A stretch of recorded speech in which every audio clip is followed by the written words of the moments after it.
तो last episode के and पे हमने देखा था कि डॉक्टर शाइन भी वहां पर अपनी बॉडी को खुद ही फोड़ देता है और उसकी बॉडी के अंदर से डैगर्स निकलते हैं। वो सारे डैगर्स उसने अपनी बॉडी के अंदर छुपा रखे होते हैं और डैगर्स जो होते हैं सामने की तरफ शूट करते हैं, लेकिन थर्ड यंग मास्टर और मास्टर गू दोनों वहां पर उसके डैगर्स के अटैक से बच जाते हैं। वो अपने आप को बचा लेते हैं और वहां पर साथ ही उसकी बॉडी की तरफ देख रहे होते हैं कि उसने अपनी बॉडी को वहां पर फोड़ दिया, उसकी बॉडी के अंदर से डैगर्स निकले। तो इसने यहाँ पर एक बहुत ही खतरनाक असैसिनेशन टेक्निक को यूज किया जिसे सेल्फ डिस्ट्रक्शन टेक्निक कहा जाता है, जिसमें इसने पॉइजन डैगर्स को अपनी बॉडी के अंदर डाल रखा था। अजिन कहता है कि शुक्र है कि ये इस टेक्निक को ठीक से परफॉर्म नहीं कर पाया, उसकी बॉडी के अंदर ही डैगर्स फट गए। लेकिन अगर यहाँ पर इस टेक्निक को रिलीज कर पाता तो हम दोनों भी यहाँ पर काफी बुरी तरह जख्मी हो जाते हैं, हम दोनों भी यहाँ पर डैगर से बच नहीं पाते। लेकिन मुझसे इतनी भी क्या नफरत कि इसने यहाँ पर खुद की बॉडी को डिस्ट्रॉय कर लिया ताकि ये मुझे मार सके। तो मास्टर गू से कहता है कि मुझे लगता है कि ये लोग वाकई में तुमसे बहुत ज्यादा नफरत करते हैं। अगर शाइन भी यहाँ पर ये कर सकता है तो वो लोग जो कि वाकई में तुमसे नफरत करते हैं और जो लोग इसके पीछे हैं वो लोग क्या कर सकते हैं, वो किस हद तक जा सकते हैं। अचिन कहता है कि मुझे लगता है कि मुझे जल्दी से जल्दी उस बंदे से मिलना होगा। अचिन कहता है कि मुझे लगता है कि मुझे अंदाजा हो चुका है कि वो बंदा कौन है। और यहीं पर से वो नेक्स्ट सीन जो होता है वो टी हाउस का दिखाया जाता है और हाजिन वहां पर टी हाउस में पहुंच जाता है।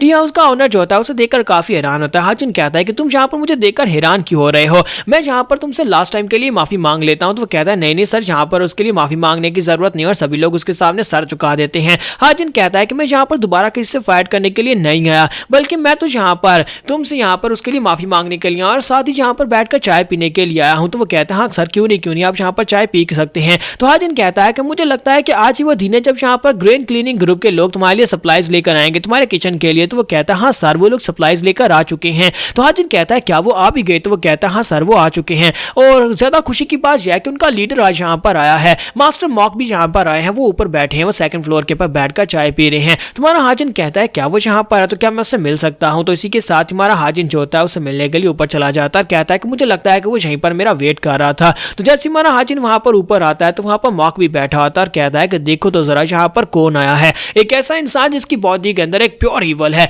एक बहुत ही कमीना और घटिया इंसान। मैंने यहाँ पर बहुत ही खतरनाक सी डेडली एनर्जी को महसूस किया। मुझे लगता है कि वो डॉक्टर शाइनवी की एनर्जी थी। डॉक्टर शाइनवी जो था वो ठीक तरह से टेक्निक को रिलीज नहीं कर पाया। मॉक भी उसे कहता है कि मुझे पता था कि अब जबकि शाइनवी मर चुका है तो तुम यहाँ पर इस सब में जरूर खुद पर्सनली आने वाले हो, इसी वजह से मैं यहीं पर तुम्हारा इंतजार कर रहा था। तो बताओ कि तुम यहाँ पर मुझसे मिलने के लिए क्यों आए हो। तो मॉक भी उसे कहता है कि प्लीज मुझे माफ करना क्योंकि मेरे पास तुम्हारे जितनी पावर्स तो नहीं है, मैं किसी अल्टीमेट डीमन राम में तो नहीं हूँ, इसी वजह से मैं डायरेक्टली तुमसे फायर करके जीत नहीं सकता था। इसी वजह से मुझे ये सारे तरीके यूज करने पे शाइन भी और इस तरह के लोगों को यूज करना पड़ा ताकि वो सभी प्रिंसेस को मैनिपुलेट करके तुम्हें मार सकें। तो अब फाइनली यहाँ पर हम दोनों एक दूसरे से मिल रहे हैं। सियोर योंग तुम मर्डरर हो, तुमने मेरी फैमिली का मर्डर किया है। और हमारा हाजिन जो होता है उसके सामने वहीं पर बैठ जाता और कहता है कि मुझे लगता है कि तुम्हारा नाम मॉक भी है और तुम ग्रेन क्लीनिंग ग्रुप के हेड हो, मैं यहाँ पर तुमसे बात करने के लिए आया हूँ। तो वो उसे कहता है कि तुम मुझसे इस तरह से बात कर रहे हो जैसे कि तुम मुझसे पहली बार मिल रहे हो। तो हाजिन कहता है कि मुझे नहीं पता कि शायद तुम्हें किसी ने इस बारे में बताया कि की ब्लॉकेज की बाद से मेरी सारी की सारी मेमोरीज जो है वो सारी चली गई हैं, मुझे कुछ भी याद नहीं है कि पास्ट में क्या हुआ था।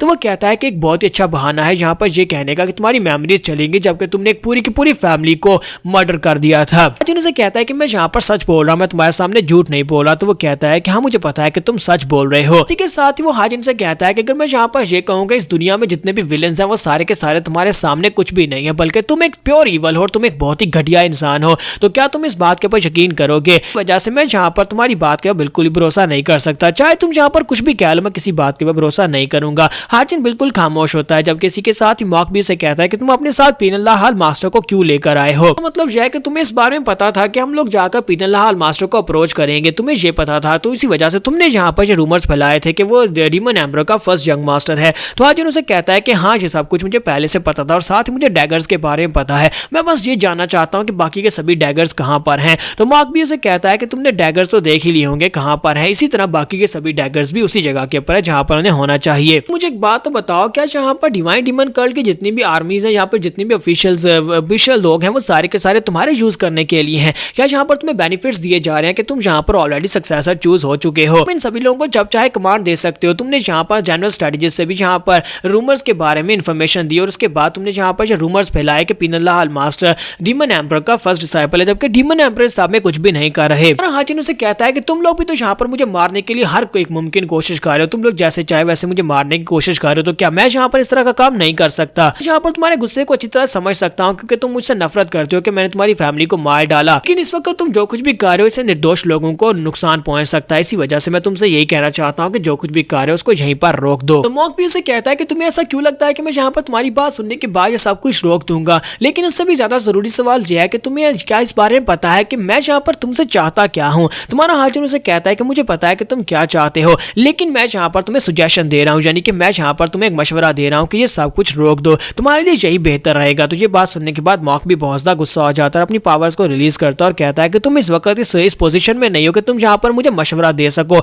इसलिए यहाँ पर इस तरह की बात करना बंद करो। तुम्हारा हाजिन उसे कहता है कि मैं यहाँ पर तुम्हें आखिरी वार्निंग दे रहा हूँ, क्योंकि मैं सिर्फ और सिर्फ इसलिए कर रहा हूँ क्योंकि मुझसे गलती हुई थी, यानी कि तुम्हारी फैमिली को मारकर मैंने गलती कर दी। इसी वजह से मैं यहाँ पर तुम्हारे सामने ये कह रहा हूँ कि तुम इस सब को यहीं पर रोक दो, वरना तुम्हारे लिए ये उससे भी ज्यादा खतरनाक होने वाला है। और ये बात सुनने के बाद मॉक भी जो होता है आगे हंसना शुरू कर देता है और कहता है कि तुम यहाँ पर मेरा क्या ही उखाड़ लोगे, जिस तरह से तुमने मेरी फैमिली को मार डाला उसी तरह से तुम मुझे भी मार सकते हो। और साथ ही वो अपने प्रेशर को रिलीज करता है। जैसे वो अपने प्रेशर को रिलीज करता है तो सामने का टेबल भी टूट जाता है। तो मास्टर गू अपनी तलवार लेकर उसके ऊपर अटैक करने के लिए आगे बढ़ते और कहते हैं तुम्हारी हिम्मत कैसे भी थर्ड यंग मास्टर के सामने पावर्स को रिलीज करने की। जबकि हमारा हाजिन उसे वहीं पर रोक देता है और कहता है कि पिनल्ला हाल मास्टर वहीं पर रुक जाओ, तुम इसके ऊपर अटैक नहीं करोगे। तो मास्टर उसे कहता है कि तुमने यहाँ पर मुझे रोका क्यों, इसकी हिम्मत कैसे भी तुम्हारी डिसरिस्पेक्ट करने की। तुम्हारा हाजिन उसे कहता है कि शायद तुम इस बात को सेंस नहीं कर पा रहे, लेकिन इसी तरह के 5 और मार्शल मास्टर्स हैं जो कि यहीं पर इसी टी हाउस के आसपास 5 कोनों के ऊपर खड़े हैं। और उन सभी लोग, मुझे लगता है कि वो सभी लोग यहाँ पर उनकी बॉडी के अंदर भी डैगर्स हैं और वो अपनी बॉडी को सेल्फ डिस्ट्रक्ट कर सकते हैं।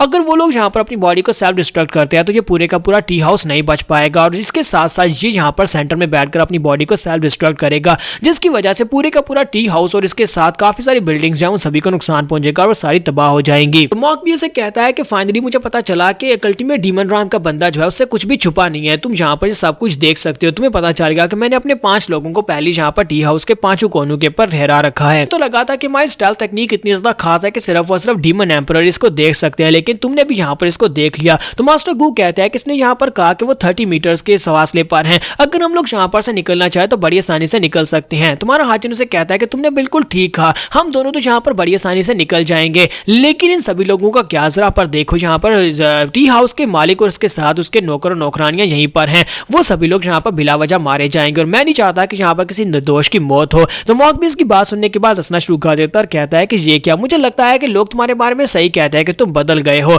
तुमने यहाँ पर लोगों के बारे में सोचा कि उन सभी लोगों का क्या होगा, लेकिन तुम्हें नहीं लगता कि अब काफी ज्यादा देरी हो चुकी है। तुम्हारा हाजिन उसे कहता है कि उन सभी लोगों का इस सबसे कोई ताल्लुक नहीं है, उन सभी को यहाँ से जाने दो, टी हाउस के ओनर और उसके लोगों को यहाँ पर से जाने दो। मॉक भी उसे कहता है कि मैं यहाँ पर तुम्हें एक और बात बताना चाहता हूँ, अगर तुम इन सभी लोगों को यहाँ पर बचाने की कोशिश कर रहे हो, लेकिन बाकी के तीनों का क्या, मैंने बाकी के तीनों डिसाइपल्स के घरों के बाहर भी यहाँ पर अपने लोगों को भेजा है ताकि वो चाहकर उनको भी मार सके। मैं डीमन एम्परर के किसी एक डिसाइपल को भी यहाँ पर नहीं छोड़ने वाला, और ये सब कुछ सिर्फ और सिर्फ तुम्हारी वजह से हो रहा है। तुम्हारा हाजिन भी काफी गुस्सा हो जाता है और कहता है कि तुम यहाँ पर क्या करने के बारे में सोच रहे हो, तुम यहाँ पर गलत का बदला लेने के बारे में सोच रहे हो, लेकिन तुम खुद यहाँ पर गलत करने के बारे में सोच रहे हो। वो सभी लोग सिर्फ और सिर्फ बच्चे हैं, तुम उन तीनों के साथ ये सब कुछ नहीं कर सकते। जब किसी के साथ मॉक भी उसे कहता है कि अच्छा तो तुम्हें ये सब कुछ बच्चे दिखाई दे रहे हैं, डीमन एम्परर की 7 जंग में तुम्हें बच्ची दिखाई देती है, जबकि मेरा बेटा वो कितने साल का था, क्या तुम्हें पता है वो कितने साल का था जिसको तुमने मार डाला था, वो सिर्फ 3 साल का था। तुमने उस बच्चे को मार डाला और यहाँ पर अब तुम्हें ये बच्चे दिखाई दे रहे हैं। अब हम लोग अपने एपिसोड 126 का एंड करेंगे। ये बंदा तो वाकई में से बहुत ज्यादा नफरत करता है और हमारे हाजिन ने उसके साथ वाकई में किया भी गलत है। सॉरी, हाजिन ने नहीं, सियोर योंग ने, जो जिसकी बॉडी के अंदर हाजिन है। तो यहाँ पर एपिसोड का एंड करेंगे और नेक्स्ट एपिसोड में देखेंगे कि ये मसला कैसे हल होने वाला है, ये मॉक बी को कैसे यहाँ पर सबड्यू करेंगे।